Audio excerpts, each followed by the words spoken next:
Hi students, ఈరోజు real numbers do this సెక్షన్లో page 21 చూద్దాం. Okay, so logarithms basic concept ఏంటో ఇప్పుడు చూద్దాం అన్నమాట. ఓకే, సో లాగరిథమ్స్ ఎప్పుడు యూజ్ అవుతాయో చూద్దాం. ఓకే, సో ఫర్ ఎగ్జాంపుల్ తీసుకోండి, X cube is equal to 8.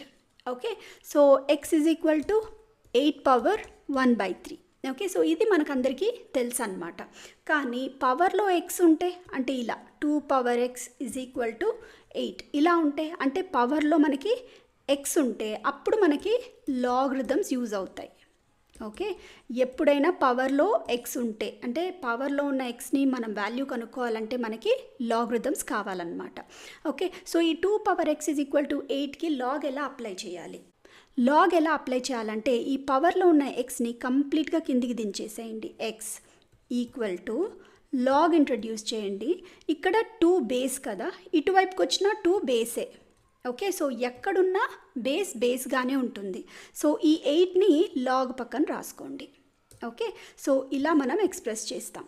Okay, so దీన్ని ఎలా చదవాలంటే x equal to log 8 to the base 2. Okay, so ఇప్పుడు ఇది నంబర్స్లో నేను చెప్పాను. ఒక జనరల్ ఫామ్ చూడండి.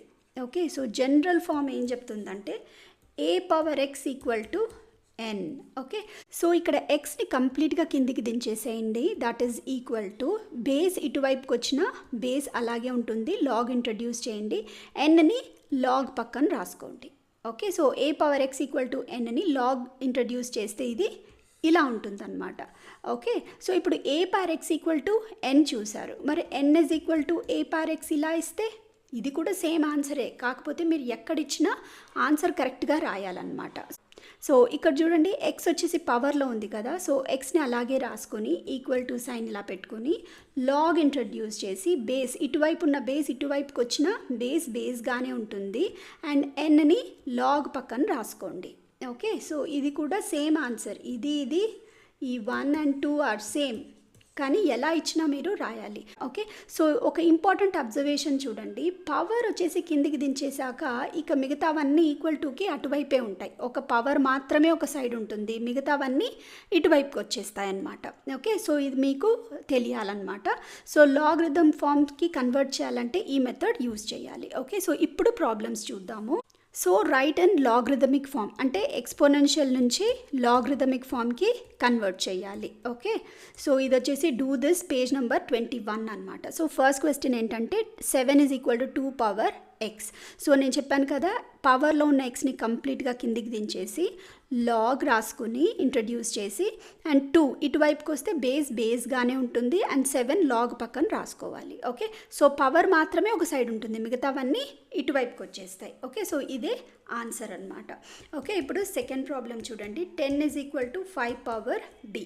ఓకే, సో బీని కంప్లీట్గా కిందికి దించేసి ఈక్వల్ టు లాగ్ ఇంట్రడ్యూస్ చేసి ఈ 5 బేస్ ఇక్కడికి వస్తుంది, ఇక్కడ కూడా బేసే అండ్ 10 లాగ్ పక్కన రాసుకోండి. సో దీన్ని ఎలా చదువుతారు, b equal to log 10 to the base 5. Okay, so ఇప్పుడు ఇంకొక ప్రాబ్లం చూడండి, 1/81 is equal to 3 power c. Okay, so సిని కంప్లీట్గా కిందికి దించేసి లాగ్ ఇంట్రడ్యూస్ చేసి బేస్ ఇక్కడే ఉంటుంది బేస్గానే, సో 1/81 ఇలా ఉంటుంది. ఓకే, సో దీన్ని ఎలా చదవాలి, C equal to log 1/81 to the base 3. Okay, so ఇది మనకి లాగరిథమిక్ ఫామ్ ఇక్కడే వచ్చేసింది, కానీ మనకు సి వాల్యూ కావాలంటే మనం దీన్ని సాల్వ్ చేయాలి. ఓకే, సో 1/81 ఏంటి, that is equal to 1/3 power 4.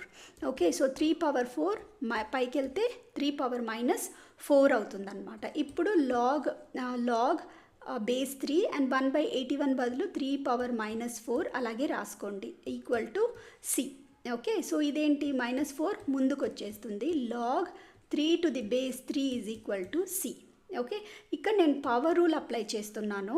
Power rule ఏంటంటే మనకి log X power N to the base A is equal to N log X to the base A. Okay, so ఇది power rule అనమాట, అంటే power ముందుకు వచ్చేస్తుంది. So ఇక్కడ ముందుకు వచ్చింది కదా -4, so -4 log 3 to the base 3 వచ్చేసి ఏంటి 1 value, C is equal to -4. Okay, so logarithmic form అయితే మనకి ఇక్కడే ముందే వచ్చేసింది, ఇదే లాగరిథమిక్ ఫామ్. ఓకే, సో ఇది మొత్తం లాగరిథమిక్ ఫామ్ అనమాట. సి వాల్యూకి మనం ఇక్కడ సాల్వ్ చేసాం. సి ఆన్సర్ ఏమొచ్చింది, సి ఈజ్ ఈక్వల్ టు 4 వచ్చింది. ఓకే, ఇంకో ప్రాబ్లం చూడండి. 4th 100 is equal to 10 power Z. Okay, so పవర్లో ఉన్న జెడ్ని కంప్లీట్గా కిందికి దించేసి లాగ్ ఇంట్రడ్యూస్ చేసి బేస్ 10 అలాగే ఉంటుంది, 100 లాగ్ పక్కన రాసుకోండి. Okay, so z is equal to log base 10 and 100ని ఎలా రాసుకోవచ్చు, 10 స్క్వేర్గా రాసుకోవచ్చు. దట్ ఈజ్ ఈక్వల్ టు 2 ముందరికి వచ్చేస్తుంది, log 10 to the base 10. Okay, so that is equal to 2 into 1, that is equal to 2 into 1, that is 2. Okay, so ఇక్కడ నేను power rule apply చేశాను. So that is log a x power n is equal to n ముందుకు వచ్చేస్తుంది, log X to the base A. Okay, so ఇదే power rule. Okay, so next problem చూద్దాం. So 1/257 is equal to 4 power A. So పవర్లో ఉన్న ఏ పూర్తిగా కిందికి దించేసి log introduce చేయండి, లాగ్ బేస్ 4 అలాగే వస్తుంది, దట్ ఈస్ 1/257 ఇలా ఉంటుందన్నమాట. ఓకే, సో ఇదే మన లాగరిథమిక్ ఫామ్.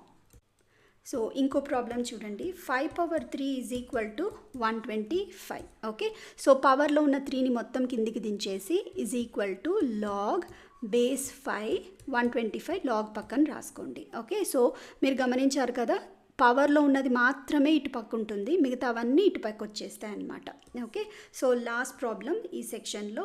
సో ఇదే 7th problem, that is 3 power 5 is equal to 243. Okay, so పవర్లో ఉన్నది కంప్లీట్గా కిందికి వచ్చేసిన తర్వాత is equal to log 243 to the base 3. Okay, so 5 వచ్చేసి ఆన్సర్. దేనికి, లాగ్ 243 టు ది బేస్ 3కి ఆన్సర్ 5 అనమాట. ఓకే, సో పవర్లో ఉన్నది మాత్రమే ఇటువైపు ఉంటుంది, మిగతావన్నీ ఇటువైపుకి వచ్చేస్తాయి. ఈ పాయింట్ మీరు ఎప్పుడు గుర్తుంచుకోవాలి. ఓకే, సో ఇప్పుడు పేజ్ 24లో ఉన్న ప్రాబ్లమ్స్ చూద్దాము. సో ఇది వచ్చేసి try this section, page 24, solve the following. First problem ఏంటంటే log 32 to the base 2. Okay, so 32ని ఎలా రాయాలి, 32ని 2 పవర్ 5గా రాసుకోవచ్చు. So that is equal to 5 ముందుకు వచ్చేస్తుంది, log 2 to the base 2 which is equal to 5, దీని వాల్యూ 1 అనమాట, ఈజ్ ఈక్వల్ టు 5. సో ఇక్కడ నేను ఏం లా యూజ్ చేశాను, log a x power n is equal to N log X to the base A. Okay, so ఇదే power rule, నేను దీన్ని apply చేశాను అనమాట. Okay, so again second problem చూడండి. Log root c to the base c. So that is equal to log root సిని ఎలా రాయొచ్చు, c power 1/2 to the base c, that is equal to 1/2 ముందుకు వచ్చేస్తుంది, log C to the base c, that is equal to 1/2 into 1. Again power రూలే use చేశాను. ఇది రాసుకోవాలి మీరు ప్రతి స్టెప్ని, ఎందుకంటే మీకు స్టెప్ మార్క్స్ వస్తాయి అన్నమాట. Okay, so that is equal to 1/2 answer. Okay, ఇంకొన్ని ప్రాబ్లమ్స్ చూద్దాము. So log 0.001 to the base 10. Okay, first value of 0.001 కనుక్కోవాలి. ఓకే, సో ఇది డెసిమల్ రిమూవ్ చేయాలంటే మనము 1000తో మల్టిప్లై చేయాలి. 1000తో మల్టిప్లై చేసాం కాబట్టి 1000తో డివైడ్ కూడా చేయాలి, సో దట్ వాల్యూ అలాగే ఉంటుంది. ఓకే, సో 0.001 ఇంటూ 1000 ఏంటంటే మనకి డెసిమల్ ముందుకు వచ్చేస్తుంది అనమాట మల్టిప్లై చేస్తే. ఓకే, సో డివిజన్ చేస్తే ఈ డెసిమల్ వెనక్కి వెళ్తుంది. ఓకే, సో ఇప్పుడు ముందుకు వస్తుంది అనమాట. So that is equal to 1/1000, so which is equal to 1/10 power 3. Okay, so that is nothing but 10 power minus 3. ఇప్పుడు దీని ప్లేస్లో ఇది అలాగే రాయండి. Okay, 10 base 10 and 10 power minus 3. Okay, so -3 ముందుకు వచ్చేస్తుంది, లాగ్ 10 టు ది బేస్ 10 అలాగే ఉంటుంది, -3 ఇంటూ దీని value 1, that is equal to -3. So again నేను పవర్ లా యూజ్ చేశాను. సో ఖచ్చితంగా మీరు పవర్ లా రాయాలి, సో దట్ మీకు స్టెప్ మార్క్స్ ఈజీగా పడిపోతాయి అన్నమాట. సో ఇది పవర్ లా. ఓకే, సో మీరు ఇది గుర్తుంచుకోవాలి. సో నెక్స్ట్ ప్రాబ్లం చూద్దాం. సో నెక్స్ట్ ప్రాబ్లం ఏంటంటే log 8/27 to the base 2/3. Okay, so 8/27 ఎలా రాయొచ్చు, 2 power 3/3 power 3, that is equal to 2/3 to the whole power 3. So దీనికి బదులు ఇది ఇక్కడ సబ్స్టిట్యూట్ చేయండి. So that is nothing but log base 2/3 and 2/3 to the whole cube, that is equal to 3 ముందుకు వచ్చేస్తుంది. Again power law use చేశాను, so 2 mention చేయాలి మీరు power law, that is equal to 3 into దీని value 1, so that is equal to 3 answer. Power law ఖచ్చితంగా mention చేయండి. Okay, so next problem చూద్దాం. So log 1024. Okay, so ఇక్కడ base ఇవ్వలేదు కదా, so take 2 or 10, mostly 2 or 10 తీసుకుంటాము మనకి క్వశ్చన్ని బట్టి. ఈ క్వశ్చన్ బట్టి మనము లాగ్ బేస్ 2 తీసుకుంటున్నాం అనమాట. Okay, log base 2 and this can be written as 2 power 10. Okay, so మీకు ప్రైమ్ ఫ్యాక్టరైజేషన్ చేశారనుకోండి ఇలాగా మీకు 2 పవర్ 10 వచ్చేస్తుంది. Okay, so that is equal to 10 ముందుకు వచ్చేస్తుంది, log 2 to the base 2. Okay, so that is equal to 10 into దీని value 1, that is equal to 10. Okay, so ఇక్కడ again power rule use చేశాను, మీరు పవర్ రూల్ ఖచ్చితంగా mention చేయాలి. So page 24లో ఉన్న ప్రాబ్లమ్స్ అన్నీ సాల్వ్ చేశాను. ఓకే, సో వీడియో నచ్చితే లైక్ చేయండి, సబ్స్క్రైబ్ చేసుకోండి. Thank you so much.